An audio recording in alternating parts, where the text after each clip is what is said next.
તો દોસ્તો શુભચિંતકનું ટ્રેલર જોયું મેં. પહેલી વખત જ્યારે ટ્રેલર જોયું હતું ત્યારે મને એમ થયું કે મારું મગજ બીજે ક્યાંક છે, એટલા કારણે મને ટ્રેલર સમજાણું નહીં હોય. તો મેં પાછું ટ્રેલર જોયું અને એ જ વસ્તુ સેમ ટુ સેમ વસ્તુ બીજી વખત પણ થઈ.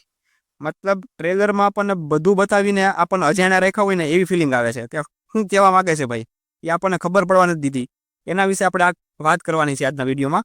પણ તમારા માટે એક નવીન વસ્તુ લઈને આવ્યો છું, જેની અંદર આપણે બોલિવૂડ, હોલિવૂડ અથવા તો સિને જગતને લગતી કોઈ પણ ન્યૂઝ હશે એને કવર કરવાની ટ્રાય કરશું, જેના કારણે તમને સિને જગતની અપ ટુ ડેટ માહિતી મળી રહે.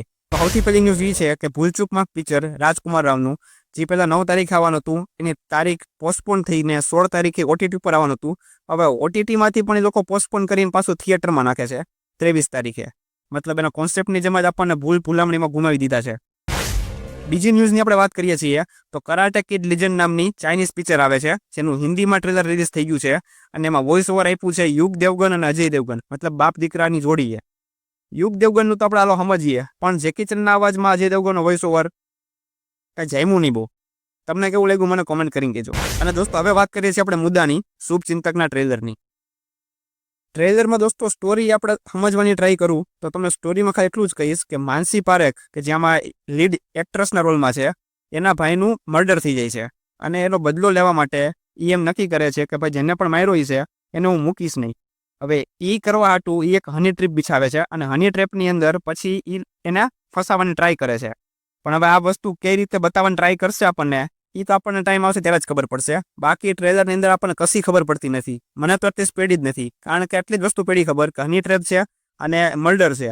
આ બેનું કોમ્બિનેશન શું છે, પછી સ્વપ્નિલ જોશીભાઈ એવા છે, એનો રોલ શું છે આની અંદર.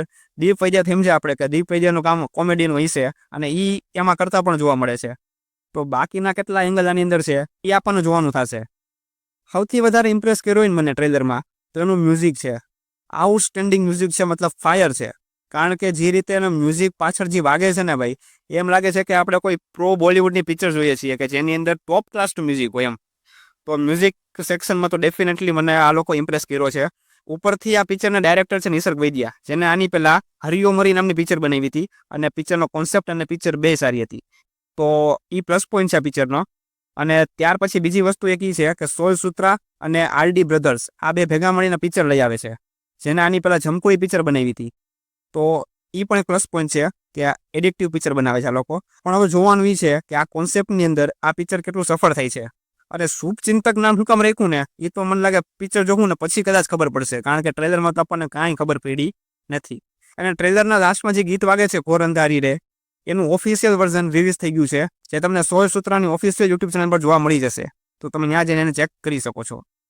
અને પિક્ચર તમને 30 તારીખે સિનેમાઘરોમાં જોવા મળશે. બાકી તમને ટ્રેલરમાં કંઈ ખબર પડી હોય વધારે તો મને કોમેન્ટ કરીને જરૂર જણાવજો. અને આવા નવા ક્વોલિટી કન્ટેન્ટ જોવા માટે મારી ચેનલ સબસ્ક્રાઇબ જરૂર કરી લેજો. હું મળીશ તમને નવા વિડીયો નવા ટોપિક સાથે. ત્યાં સુધી જય હિન્દ અને જય ભારત.